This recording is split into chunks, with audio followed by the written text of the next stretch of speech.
The sun rises softly over the great city of Baghdad, casting golden light upon domes and minarets that pierce the quiet blue of the morning sky. It is the year 850 CE, and the Abbasid Caliphate is at the height of its power, a beacon of wealth, learning, and innovation in a world still waking from the deep slumber of the early Middle Ages. Baghdad, the round city, breathes life through its bustling streets and shaded courtyards. A fragrance of cardamom and fresh bread wafts from bakeries, while the cries of traders echo through the winding alleys. This city, shaped by ambition and artistry, is more than just a capital. It is the beating heart of an empire that stretches from the shores of the Atlantic to the borders of India. Here, life unfolds with structure and rhythm. The day begins with the melodic call to prayer, a gentle awakening not only of the soul, but of the city itself. Men gather at the mosque for Fajr, the dawn prayer, cloaked in soft cotton and wool, while women prepare homes and hearths. Children stir, rubbing sleep from their eyes, the scent of lentils or flatbread filling the home. The architecture of the Abbasid world speaks of elegance and engineering. Homes are built around central courtyards, where fountains bubble serenely. Palm trees sway gently over walls, adorned with calligraphy and glazed tiles in rich turquoise and gold. Wooden screens, called mashrabiyas, offer shade and privacy, letting in filtered sunlight to the interiors. Merchants, artisans, and scholars move through the city with purpose. In the sprawling markets or souks, goods from distant lands are traded with ease. Silk from China, spices from India, ivory from Africa, and scrolls from Byzantium. Gold dinars change hands as tales are exchanged in many tongues: Arabic, Persian, Greek, Syriac, and more. But Baghdad is not only a city of trade, it is a city of minds. On the banks of the Tigris stands Bait al-Hikmah, the house of wisdom. Inside, the air is thick with ink and ideas. Scholars bend over manuscripts, translating Aristotle and Galen into Arabic, debating Euclid and Ptolemy with lively respect. It is here that the seeds of invention are sown, in the minds of those who refuse to stop asking why. To be a citizen of the Abbasid Caliphate in this age is to live at the intersection of devotion and discovery. Faith and reason walk hand in hand. The muezzin's call echoes above observatories. The Quran is recited beside astronomical charts. Medical instruments lie next to prayer beads. In this world, invention is not merely a mechanical act. It is a spiritual journey, a quest to understand the Creator through his creation. The inventor is not just a builder of tools, but a seeker of truths, one who must first understand the world as it is, before dreaming of what it could become. And so begins our journey into the life of an inventor in this radiant age, a life lived among shadows and starlight, scripture and science, oil lamps and copper gears, a life that whispers to us still, through the echoes of time. By mid-morning, the city is alive in every direction, a soft murmur carried on the breeze, woven from the threads of commerce, learning, and prayer. The streets of Baghdad are both a maze and a tapestry, their alleys lined with the fruits of 100 cultures. Coppersmiths hammer intricate patterns into brass plates. Scribes hunched under porticos transcribe verses onto parchment. Spice merchants offer tiny mountains of saffron, cumin, and dried rose petals in open baskets beneath hanging awnings. Every quarter of the city bears a signature. The quarter of the scholars hums with the soft cadence of debate. Here, teachers and students recite aloud logic, medicine, mathematics, their discussions often pouring into the courtyards and spilling into the shaded streets. Further south, the district of artisans pulses with rhythmic sounds, the scrape of a whetstone on a sword, the hiss of water on heated tiles, the low chant of a potter turning clay. In the women's quarters, there is also movement, gentle, meticulous, purposeful. Women manage households with quiet authority, tend gardens of mint and jasmine, and engage in the transmission of oral poetry and folk medicine. In wealthier homes, some women read and write, compose letters, and debate matters of theology and ethics. A stranger walking these streets may be forgiven for thinking that this is merely a city of commerce and learning, but underneath it all lies an unshakable pulse of invention. Devices as simple as water clocks and as complex as hydraulic lifts find their way into every corner of life. The very rhythm of the day is shaped by mechanisms, clocks in mosque towers chiming the hours with water and weights, sundials marking the zenith of noon. For the Abbasids, time is a precious element, not merely to be measured, but to be understood, harmonized, and refined. In this, they differ from many before them. They study it, they sketch it, they build instruments to chase it down, and in doing so, they begin to master it. And yet, to the everyday eye, life flows gently. A scholar wraps a turban with practiced ease. A child carries water from the public fountain. A baker kneads dough beside an open clay oven, while a poet scribbles verses with charcoal on a scrap of cloth. Life is rich, but measured. The Caliphate court ensures order and justice, though never without complexity. Judges, or qadis, mediate disputes in shaded courtyards, citing both Quranic law and evolving legal opinions. Tax collectors move with discretion through neighborhoods, recording transactions in ledgers bound in leather. And presiding over all of this is the Caliph, not merely a ruler, but a symbol of divine order. He is said to be the shadow of God on earth, guiding the Ummah, the Muslim community, through the trials of time. Yet, even he, despite his golden robes and marble halls, is dependent on the minds of others, inventors, scholars, engineers, physicians, those who convert divine inspiration into practical form. The Abbasid Caliphate is not simply a realm, it is an ecosystem of intellect, devotion, creativity, and structure. Every invention begins as an idea, but every idea is born of a moment, and every moment finds its place in the daily mosaic of this vast and dreaming city.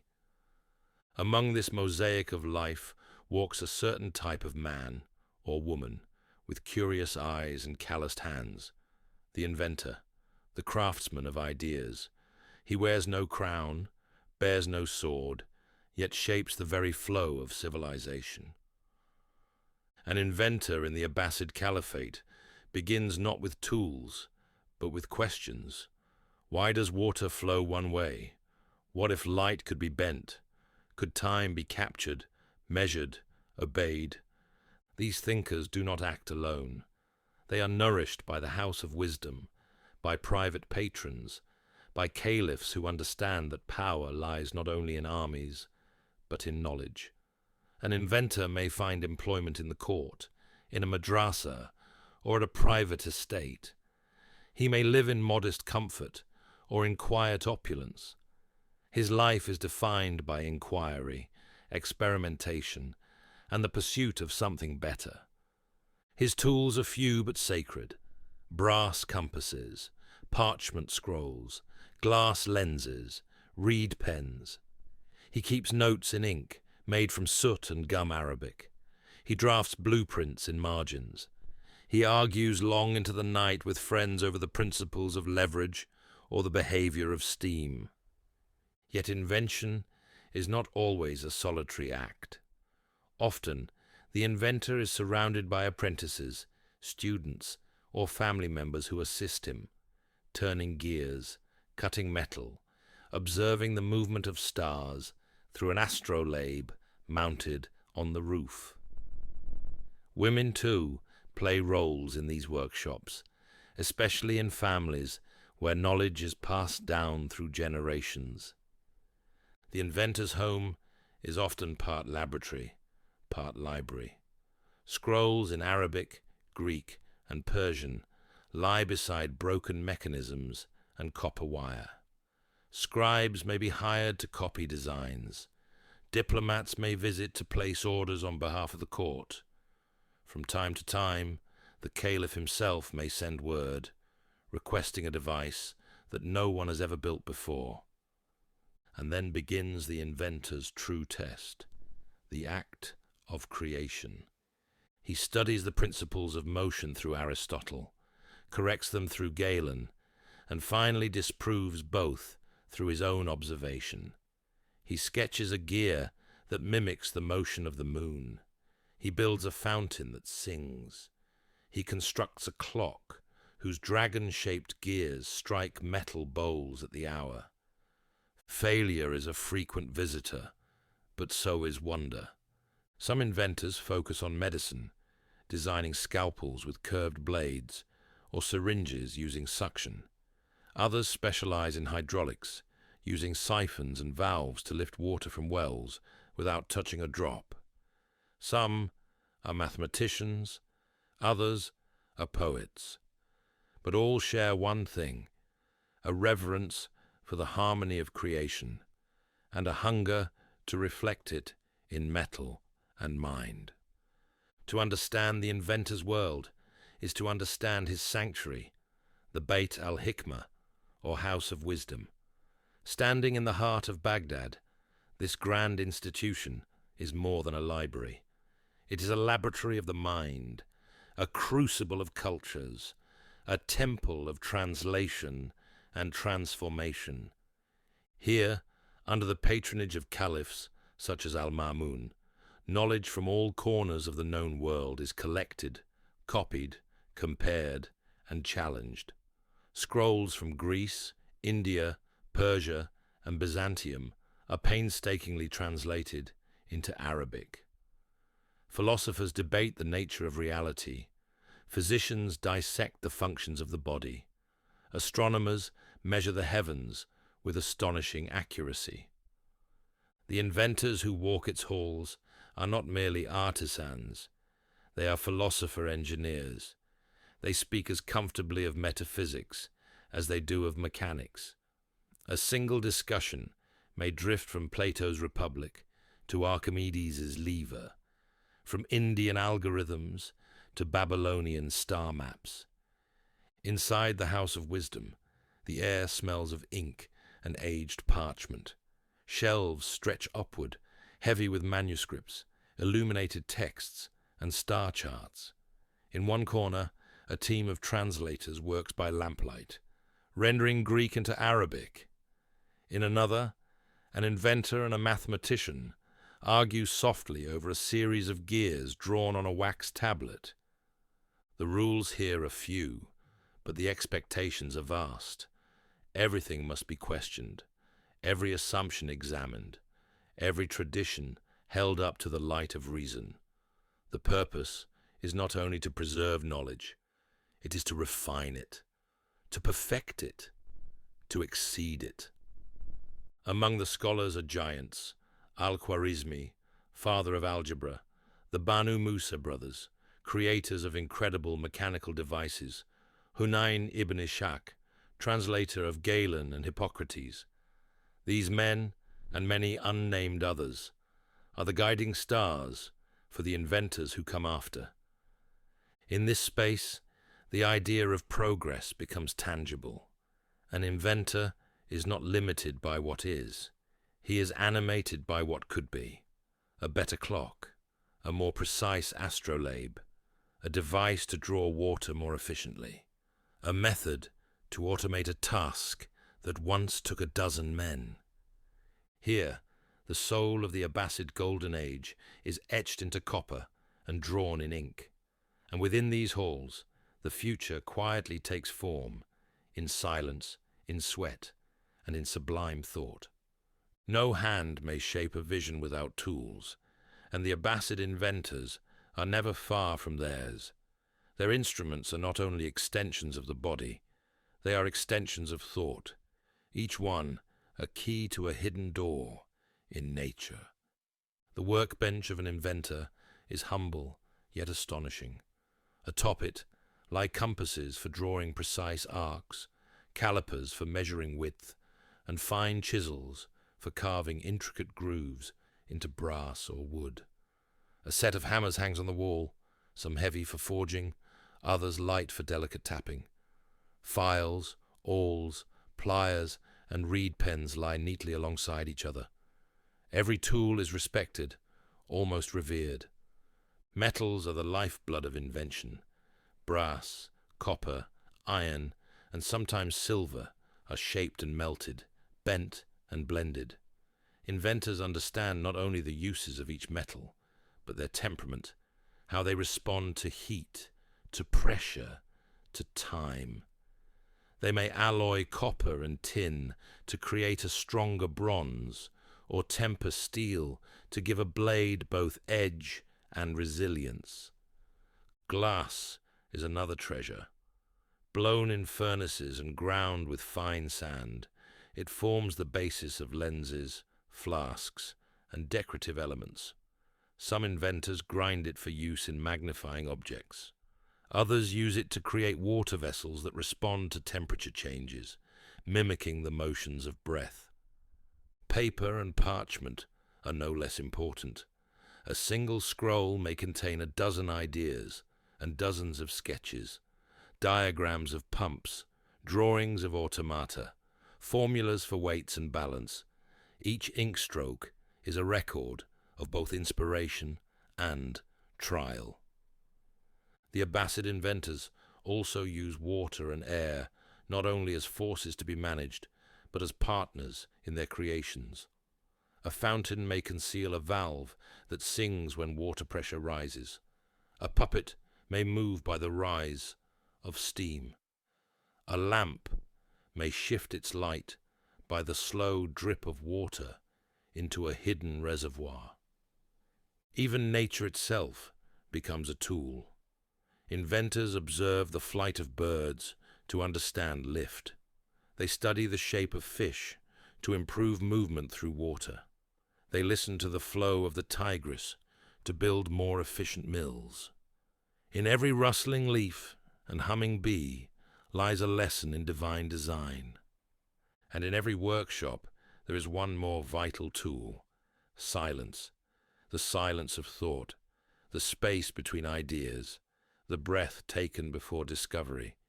It is in that hush that many of history's greatest ideas were born. Among the first marvels to arise from the minds of Abbasid inventors are devices that measure the most elusive force of all: time. Before these innovations, the passage of time is tracked through the rising and setting sun, through prayer times, through seasonal rhythms. But as scholars begin to require more precision for astronomy, for rituals, for governance, time itself becomes a subject of invention. One of the most celebrated creations is the water clock. Though the concept exists in earlier cultures, the Abbasids transform it into art. Using precisely carved vessels, floats, and weights, inventors create clocks that mark time with breathtaking beauty. The Banu Musa brothers, 3 polymath siblings, describe a clock in their book of ingenious devices that features a basin of water feeding a hidden compartment. As water fills it, a float rises, moving a gear. At each hour a bird made of copper chirps, or a door opens to reveal a figure with a tablet bearing the hour number. These clocks are often installed in public places or palaces, symbols of the Caliphate's harmony with cosmic order.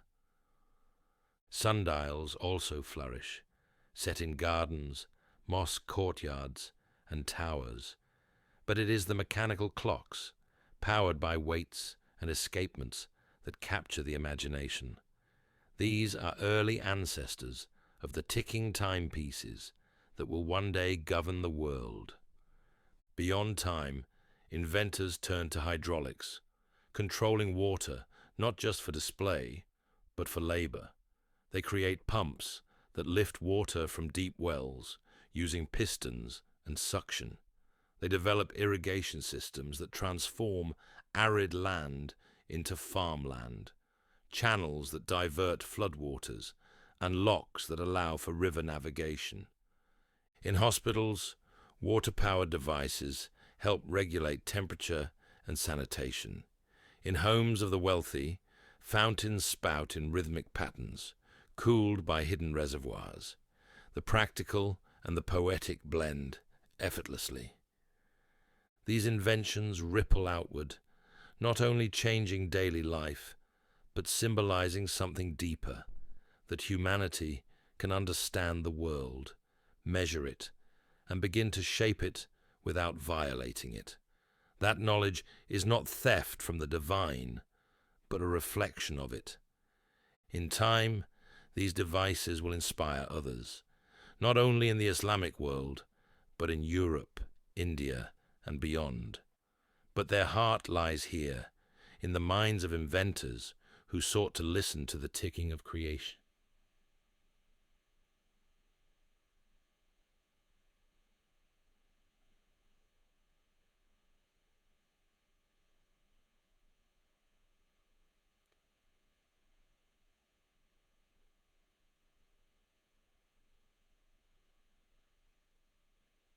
In the tranquil gardens of the Abbasid elite, beside marble pools and under pergolas trailing jasmine, another class of invention delights the eye and puzzles the mind.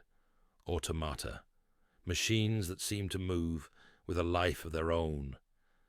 These are not idle toys. They are masterpieces of precision and imagination, brought forth by inventors who blend engineering with performance, science with storytelling.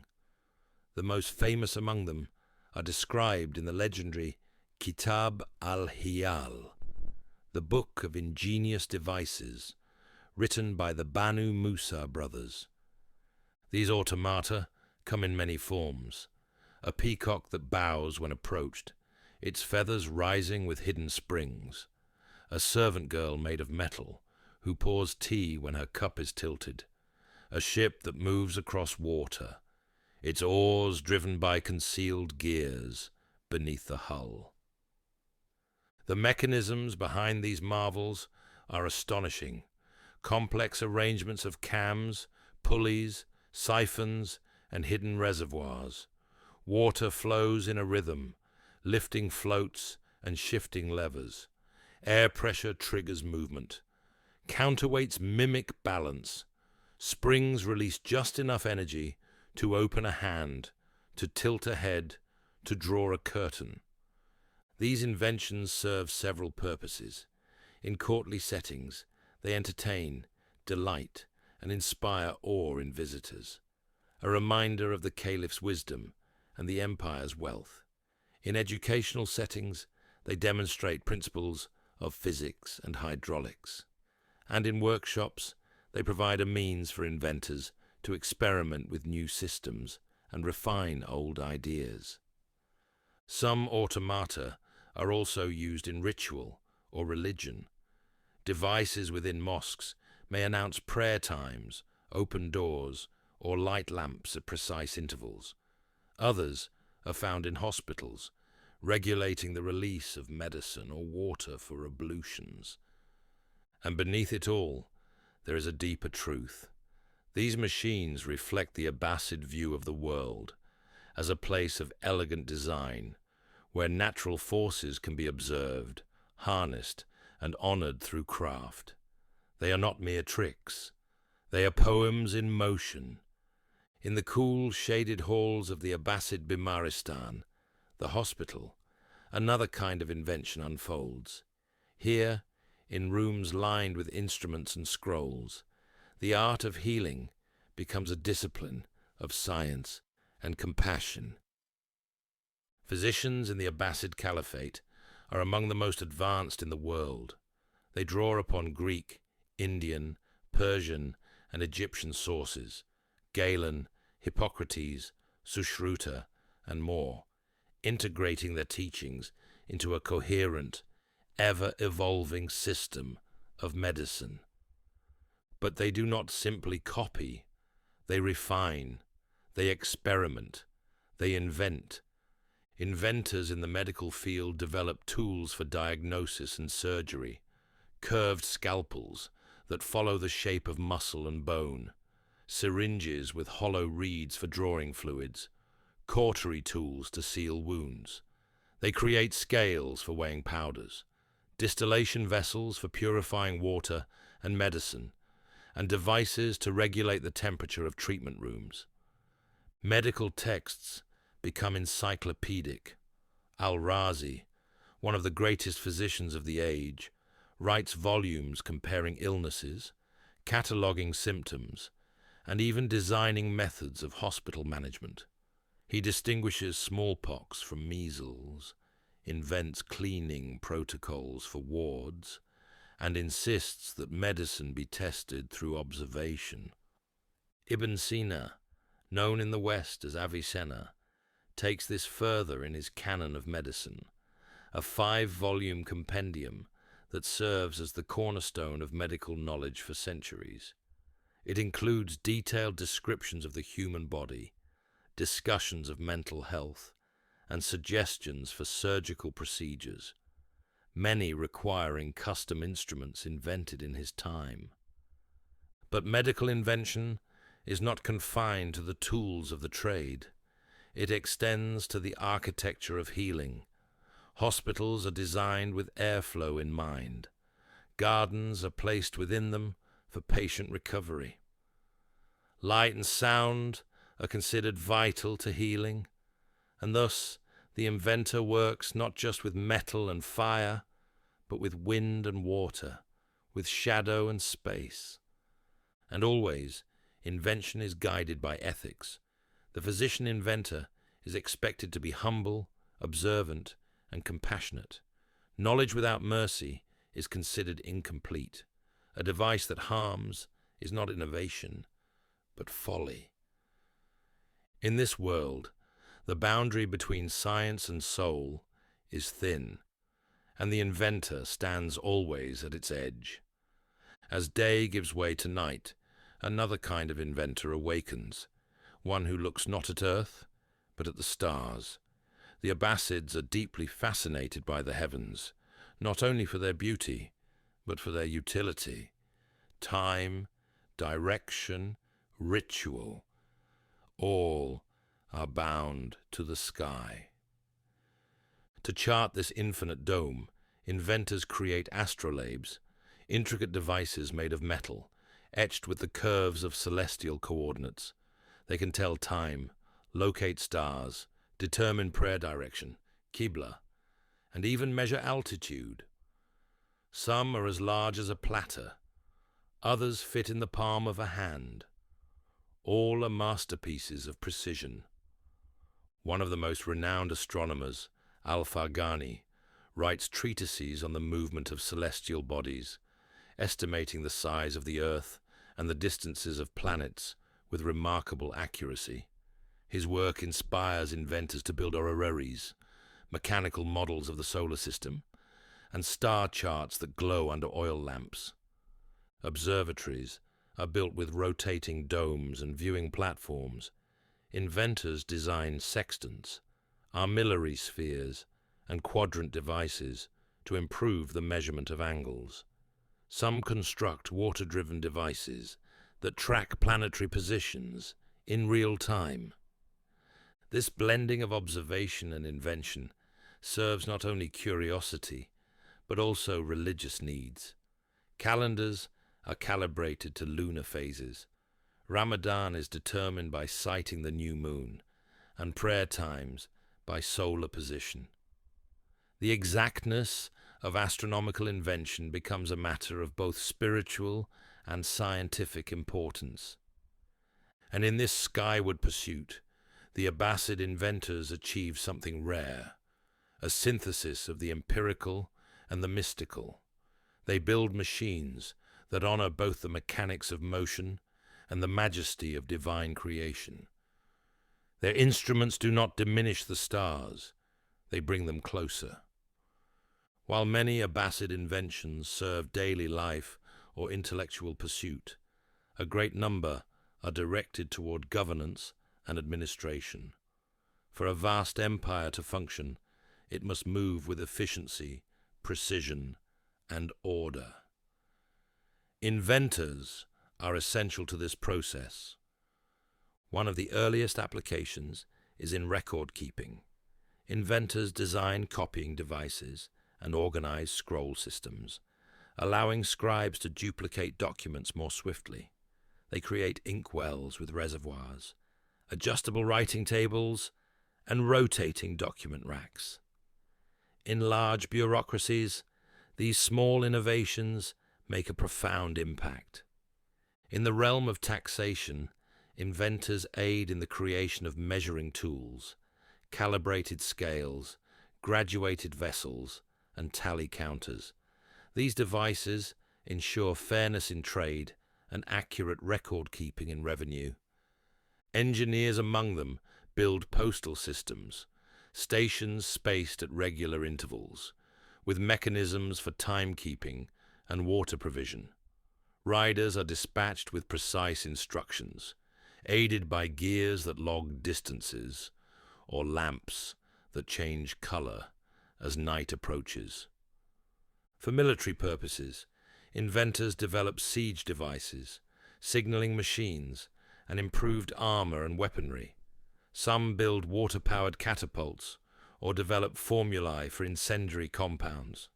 Others focus on logistics, carts that move by gravity-fed wheels, or systems to store grain longer in desert climates.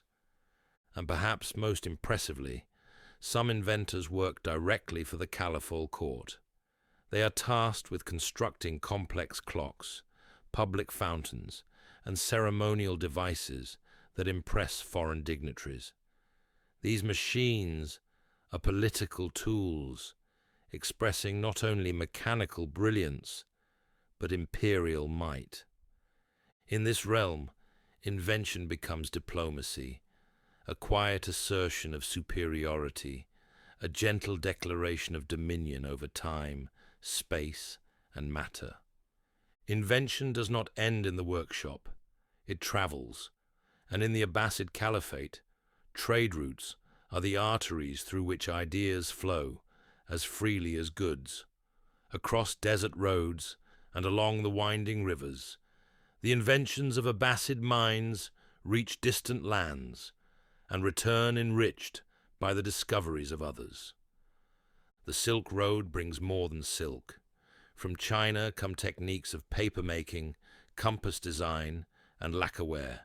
From India, mathematical systems, metallurgical secrets, and medicinal herbs.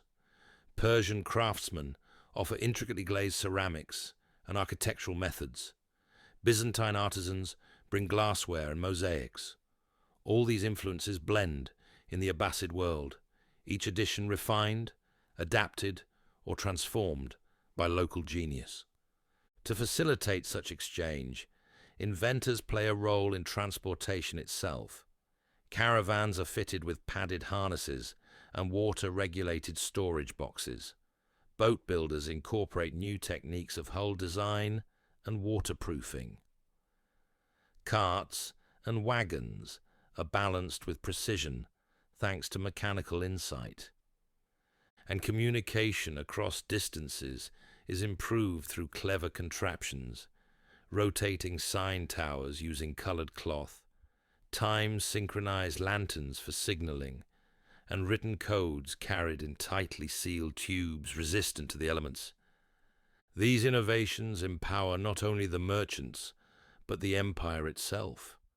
Governors in Egypt send reports to Baghdad. Grain surpluses are tracked and redirected. Scholars receive manuscripts copied from across the empire. And through this intricate network, the Abbasid Caliphate functions, not as a loose collection of provinces, but as a united body, coherent and responsive. Inventors in this context are not just creators, they are enablers of unity. Let us now step inside the private world of an Abbasid inventor, a space both practical and philosophical, where hammer meets hymn and theory meets thread. A typical workshop might occupy a side room of a larger home, or even its own structure near a canal or mosque. The floor is of tamped earth or tile, the walls lined with wooden shelves. At the center, a wide table, made of palm wood, is covered in scrolls, scrap metal, clay molds, and tools of all kinds. There may be a small furnace at the back, used for heating metals or glass. Bellows rest beside it, their wooden handles worn smooth. Nearby, a water basin allows for tempering and cooling, as well as personal ablution. Windows are shaded with carved shutters, allowing just enough light without blinding the eye. Charts and diagrams hang on the walls. Some are decorative, star maps or geometrical patterns, while others are active blueprints. Wax tablets are used for drafting ideas that may soon be wiped away. Inked parchment is kept for finalized designs. The atmosphere is quiet, but alert. Apprentices, sometimes family members, sometimes hired students, assist with tasks, cleaning tools, measuring components, recording observations. Conversations are few, but meaningful. Turn the wheel a finger's breadth. Note the timing of the drip. Hold the weight steady. And behind all these motions lies a single, unspoken command: improve. This is not a space for comfort. It is a space for transformation. Here, fire and water, air and earth are not merely elements. They are building blocks, and the inventor is their patient student. No inventor creates in a vacuum. Behind every successful design lies a patron, a supporter, sponsor, and sometimes challenger. In the Abbasid world, patronage is both noble and necessary. Caliphs, viziers, merchants, and scholars all serve as patrons in various ways. Some provide financial support, others offer access to libraries, materials, or introductions to other thinkers. The most powerful patrons are often the caliphs themselves. Harun al-Rashid and his son al-Ma'mun are famously generous, commissioning clocks, fountains, astronomical tables, and automata. Their curiosity is matched by their ambition. They want Baghdad to shine not only in faith, but in intellect. For them, invention is not indulgence, it is legacy. But even a wealthy merchant may become a patron. He might request a device to automate irrigation for his estate, or commission a mechanical instrument to impress visiting guests. Sometimes it is simply a matter of prestige, to say, "This clock was made for me by the finest inventor in Baghdad." The relationship between inventor and patron is delicate. It is built on trust, bound by expectation, and sometimes strained by differing visions. A patron may insist on beauty over function. An inventor may resist compromise. Disputes are usually settled with negotiation, or occasionally through the loss of favor. Yet the system works. With backing and support, inventors have time to focus, materials to experiment, and space to fail and try again. Without patronage, the sparks of genius might never catch flame. In an empire that celebrates wisdom, competition among inventors is inevitable. Yet this rivalry is rarely cruel. It is the kind that sharpens minds and elevates standards. Inventors are aware of each other's work. They visit one another's workshops, attend public demonstrations, and read each other's treatises. Some collaborate. Others quietly attempt to improve upon each other's designs. Public competitions are occasionally held in the court. A caliph may ask 3 inventors to create a new timekeeping device, or challenge them to build a machine capable of moving objects without direct human touch. These competitions are not merely for show. They are opportunities for advancement, recognition, and greater patronage. But reputation is built not only on success, but on documentation. Inventors write treatises, compile diagrams, and leave behind written records. These texts travel beyond Baghdad, to Cordoba, Cairo, Nishapur, and even Constantinople. Some inventors teach disciples who will one day surpass them. Others guard their secrets closely, revealing them only in old age. There are stories of designs hidden inside hollow walls, of diagrams encoded in poetry, of machines whose workings remain mysterious to this day. And through this blend of cooperation and competition, the culture of invention thrives, not in isolation, but in dynamic, joyful urgency.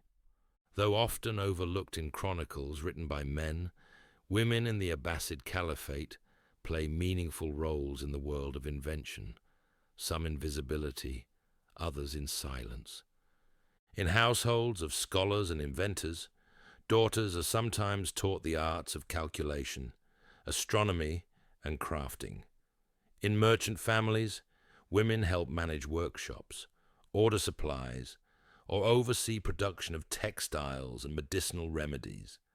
Some contribute ideas, others design improvements. There are tales of noble women commissioning devices for gardens, of physicians' wives assisting in hospitals, of calligraphers' daughters designing tools for more fluid script. Women in elite circles may correspond with scholars, engage in philosophical salons, or even fund translation projects. Though barred from formal positions in most cases, they find influence through education, wealth, or sheer persistence. In folk traditions, there are even stories of anonymous women inventors, of a woman who crafted a better loom, of a healer who developed a unique method of suturing wounds, of a poet who embedded mechanical riddles in her verse. Their names may be lost to history, but their touch remains in every corner of the Abbasid world, quiet as breath, strong as brass. At the heart of every invention lies a sacred tension between certainty and wonder. Abbasid inventors are not simply builders or craftsmen. They are experimentalists, guided by observation, by failure, and by a hunger to know. While earlier civilizations passed down techniques as fixed truths, the Abbasids pursue a method more revolutionary. They test, they replicate, they measure outcomes, and record anomalies. This spirit, still embryonic, prefigures what modern history would later call the scientific method. In workshops and madrasas, liquids are boiled and distilled in varying ratios. The behavior of metals is logged at different temperatures. Mechanical systems are run again and again to perfect timing and reduce error. Tools are adapted for precision. Early balances and weights are calibrated more finely. Timekeeping devices are tested against solar movements. Astrolabes are refined until they not only locate stars, but can predict eclipses. This culture of methodical testing is supported by documentation. Inventors keep journals, logbooks, letters, and manuals. Some inventions fail repeatedly, but their failures are kept as carefully as their successes, understood not as shame, but as steps on the staircase of mastery. In the Abbasid world, the path to truth lies not only through revelation, but through repeated touch, a turn of the wheel, a drop of water, the pull of a gear, and each experiment is a prayer in motion. Invention, while grounded in mechanics, is often inspired by beauty. The Abbasids do not separate form from function. A water clock must be accurate, but why should it not also delight the eye? A surgical scalpel must be sharp, but may it not also carry a handle inscribed with praise for the Creator? This aesthetic sensibility is woven into the very fabric of invention. Devices are often adorned with floral patterns, geometric etchings, or Quranic verses. A fountain may include sculpted birds, whose beaks spray arcs of water. An astrolabe may be inlaid with silver and brass, its back engraved with constellations. Calligraphy is a vital part of design. Inventors label parts of their machines with elegant scripts, not merely for clarity, but to honor the idea that knowledge itself is beautiful. In diagrams, one might find poetry in the margins. In manuals, illustrations are illuminated as if they were sacred texts. Color, too, is used intentionally. Blue for cooling vessels, gold for solar references, red for danger or pressure.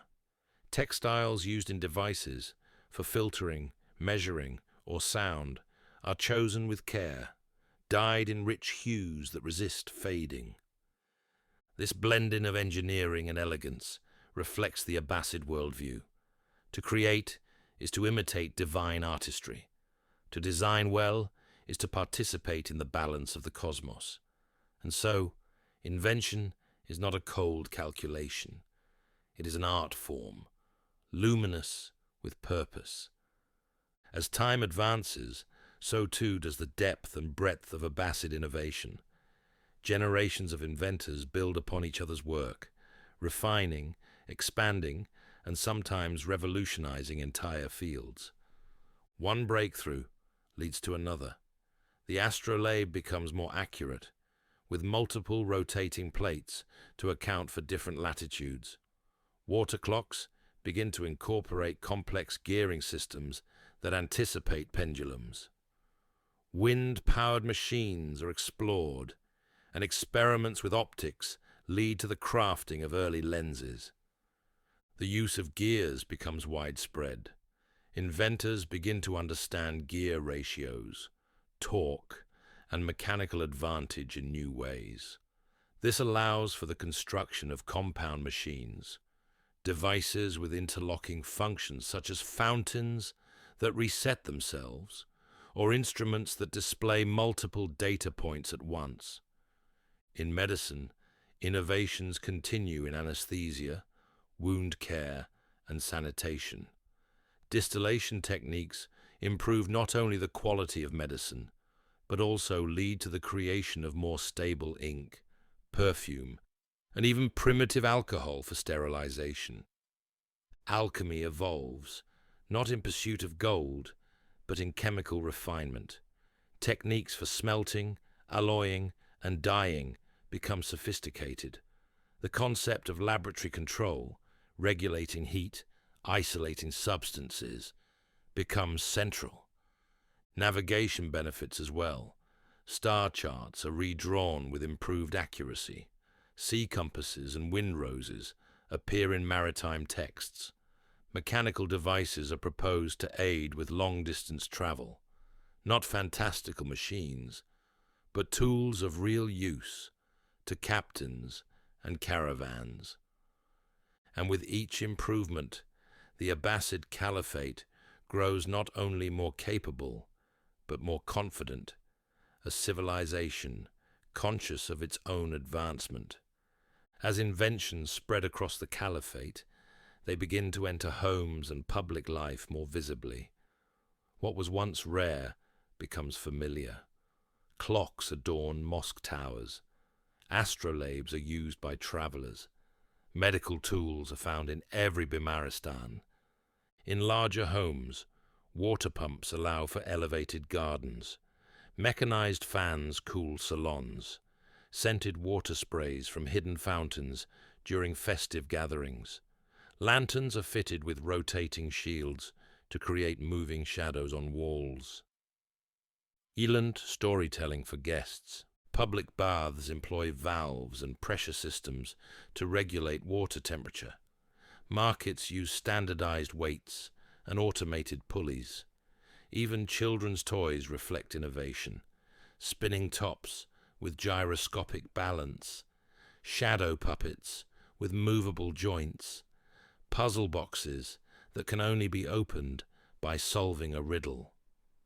The idea of invention becomes embedded in daily life. It is no longer the domain of geniuses alone. It is a shared heritage, a practical miracle.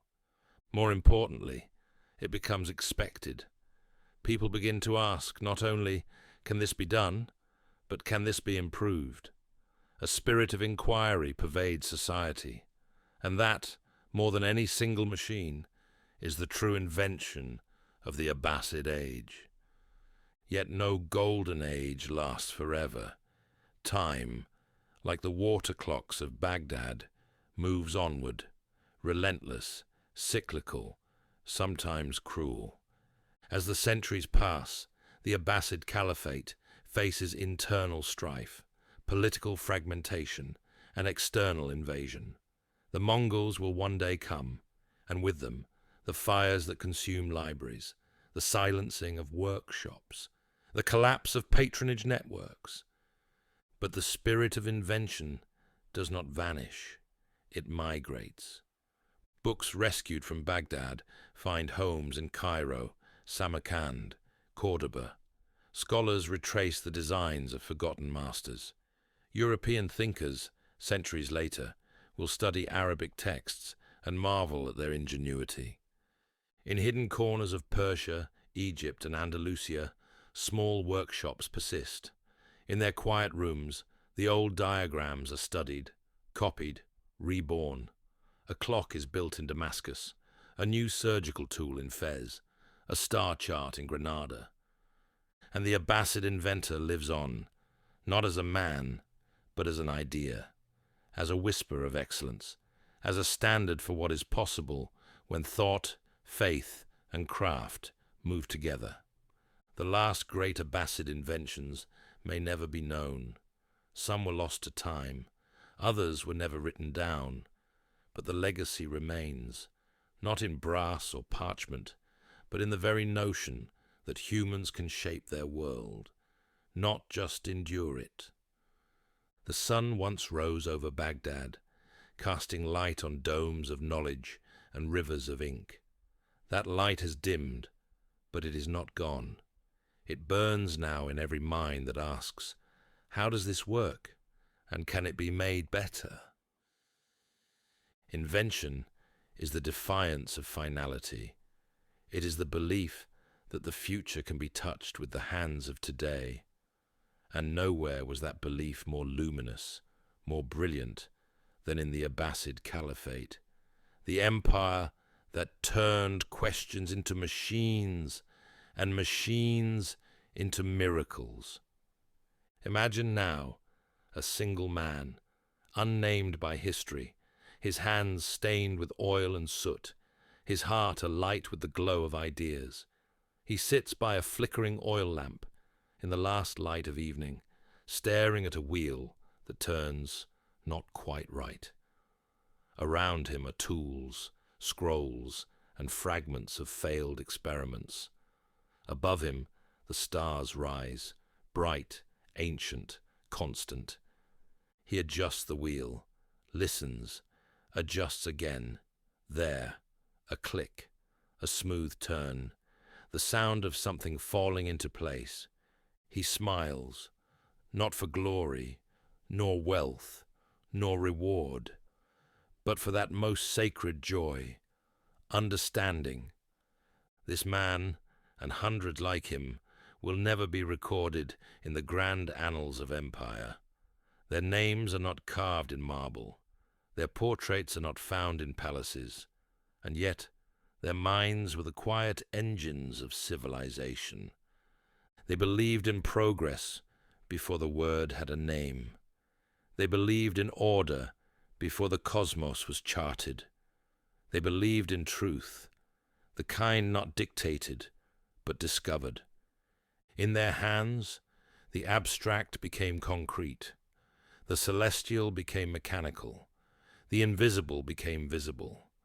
Their inventions measured stars and time, healed wounds and limbs, moved water and air, told stories and truths. They lived not for conquest or vanity, but for possibility, the possibility that a machine might imitate the universe, that an idea might shape the world, that a question might become a clock or a cure or a bridge. They did not call themselves scientists or engineers or philosophers. They were simply seekers, craftsmen of the cosmos, listeners to the divine. And as the Abbasid Caliphate rose and fell, as cities crumbled and libraries burned, their legacy endured, not in monuments, but in method, not in rule, but in reason, not in conquest, but in curiosity. So let us remember them, not as shadows in the past, but as beacons for the present. For every gear that turns, every chart that guides, every scalpel that heals, bears the fingerprint of a lineage that began long ago in the golden courtyards of Baghdad. The Abbasid inventor did not dream of eternity, but he dreamt of truth, and in that dream he found a kind of immortality. Let him rest, let his lamp go dark, let his tools lie still, for in every question we ask and every answer we forge, he lives again.